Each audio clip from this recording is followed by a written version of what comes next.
Hey folks, welcome back to another review with yours truly, Sam Healey. Today we're taking a look at this little guy right here, Kingz, from Antonin Bokhara and Cool Mini or Not. As you can tell, this thing screams filler game. It only takes about 15 to 20 minutes, goes from about 2 to 5 players, and so there you have it. It's a quick little card game that has kind of a paper, rock, scissors mechanic where you're choosing a card, simultaneous action selection, flipping it over at the same time, and carrying it out.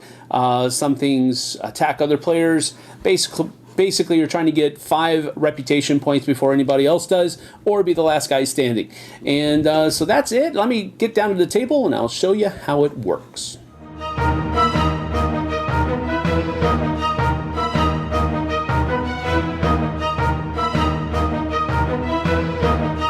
So here I have set up for you a 4-player game of Kingz. It does play up to 5 players. There's another rhinoceros character that someone else can be. But each person takes a shield to hide the tokens that they're going to be accruing over the course of the game. And then they can also name their gladiator, as long as they can name it whatever they want to name it, as long as it is no more than 3 syllables. And it's easy to pronounce. So that's pretty cool. You use it comes with a dry erase marker that you can use to write on the boards, and then it comes right off afterwards. Additionally, they take 3 armor tokens and 1 bravery token and put it behind their shield. Again, there is secret information in the game. And then they take their 9 card deck that is specific for their character on the back only. The other side of the cards, they all have the same thing on them. There's no differences. Now, before we go any further, the way you win the game is by getting 5 reputation points first. That's one way to win the game. The second way to win the game is to be the last person standing in the fight. The last way that the game can end is nightfall, and that is at the end of the second round. If nobody has reached the other 2 winning conditions, then night falls and the fighting stops. Whoever has the most victory points wins. If there is a tie with that, whoever has the most bravery points is the winner, in addition to whatever reputation points they have. So basically, it's a really fast, quick game that shouldn't take any longer than, say, 20 minutes to play. After everybody has chosen a character and named it, they will either randomly or strategically choose 2 cards to come out of their deck that won't be used during the round, which leaves you with 7 cards to play. Basically, what's going to happen is you're going to choose a card from your hand and put it face down and then say ready. And then once everybody has done that, we count down 1, 2, 3, or count up, whatever you want to say it, and we simultaneously turn them over, and then the cards fire in the speed by the speed numbers that are down here in the bottom of the card. Highest going first, lowest going last. And then once all of those are resolved, that's put on your discard pile. Everybody chooses another card. Ready. 1, 2, 3, turn. And fires off again, and so forth and so on. So each of these cards has a different action on them. So what do those different actions do? Well, the first card is the shield. And the shield, of course, as you can see, has 2 different speed icons down there as well. There are 2 shields in your deck, and it basically just protects you from any attack that is levied against anybody in the group. So if somebody targets you with a gladius, then it's blocked. If somebody targets the entire group with a net, then it is also blocked. Which brings us to the gladius. There are also 2 gladiuses in the deck, and basically, in order to use this, you have to discard a bravery token from behind your shield in order to use it, and it attacks somebody else. Now, once you reveal the card, you have to say the name of the character that you're attacking immediately. You can't wait to see what everybody else says. You flip it over and say Swamp Cajun, or you flip it over and say Striper, or you flip it over and say Bananas, or whatever it might be. Whoever you're attacking, you have to say it immediately.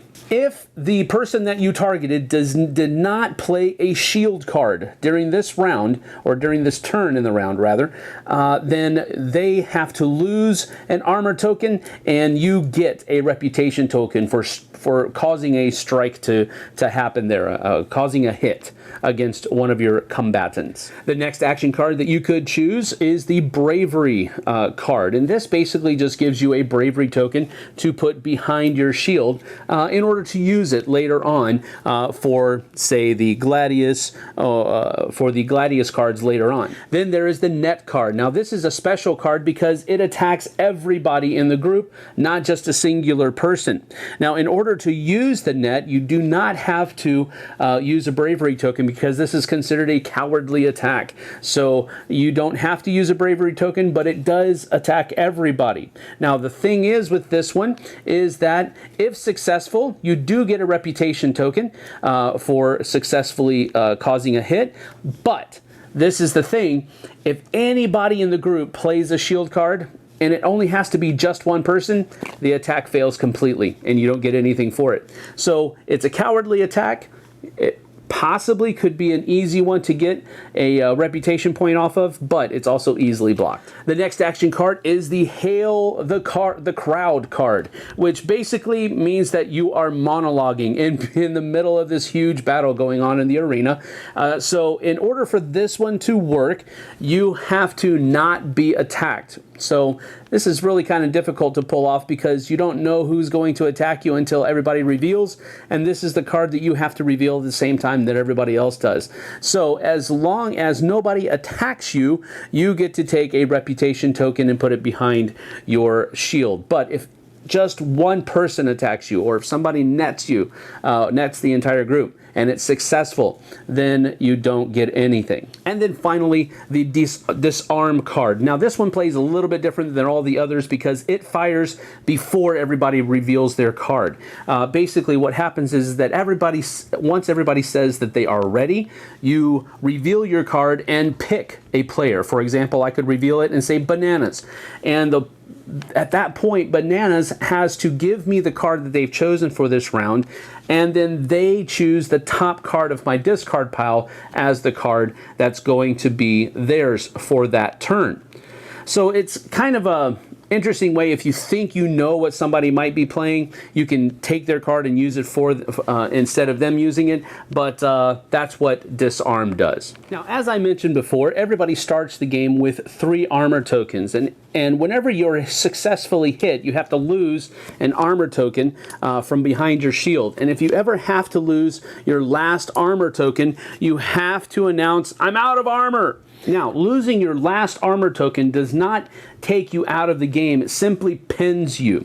Now, what this means is that you are now at the mercy of the person who knocked you out. You can offer them reputation tokens or bravery tokens, or you can plead with them. You can offer them alliances for later on in the game. You can do anything, and they can either accept your offer or refuse the offer.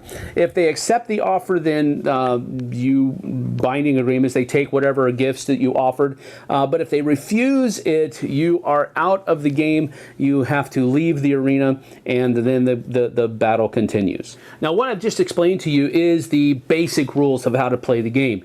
There is also a power variant where each person has a specific power card for each of their characters, and it comes with a word that they must say.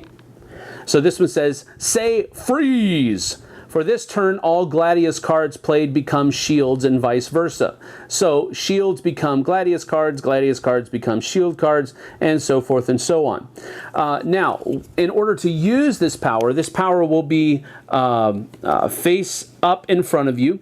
Only one person can fire their power card in a turn, so the first person to slap the rage card and say the word that's on their card is the person that gets to use their power that turn. So that's basically it. Kingz is a very fast, very lighthearted game that is incredibly simply meant as a filler between 2 other larger games. Or maybe you're stringing it together with a whole bunch of other filler games for a night. It really doesn't matter.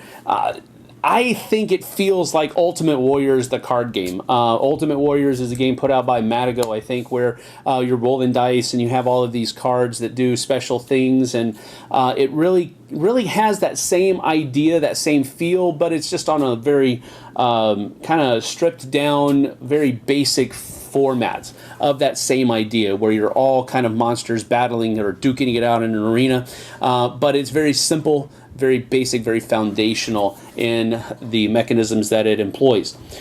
Now, with all that being said, is it fun?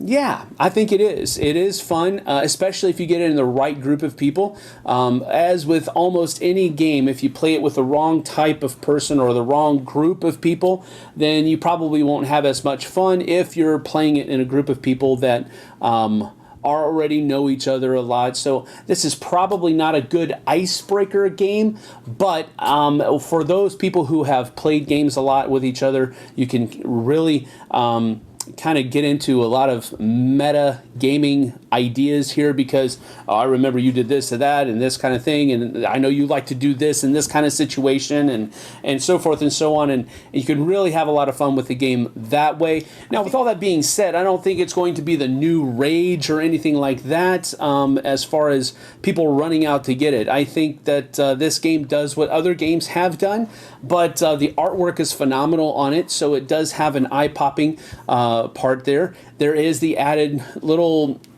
just the tiniest bit of a coolness factor of being able to name your own person on the dry erase shield that comes in the game.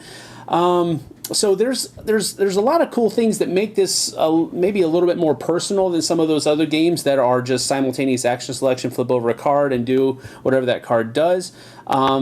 I think it brings that idea that Ultimate Warriors has into a 15-20 minute very light game that you don't have to worry about. You're not doing a lot of math. You're not doing a lot of finding out this is your power and this is your shield and all this kind of stuff, and you get this and that.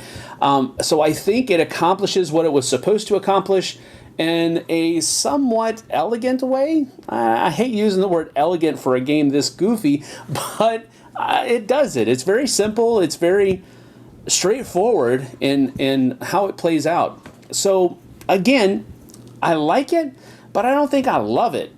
So one thumb up from me. That's a lot better than a thumb down, because that means you're out of the game. I think it's neat. I think it's fun. You do, I think, have to be in the right group of people to have fun playing the game, but you never know until you try. So as I always say, try before you buy it. Go check it out, and we'll see you guys on the flip side.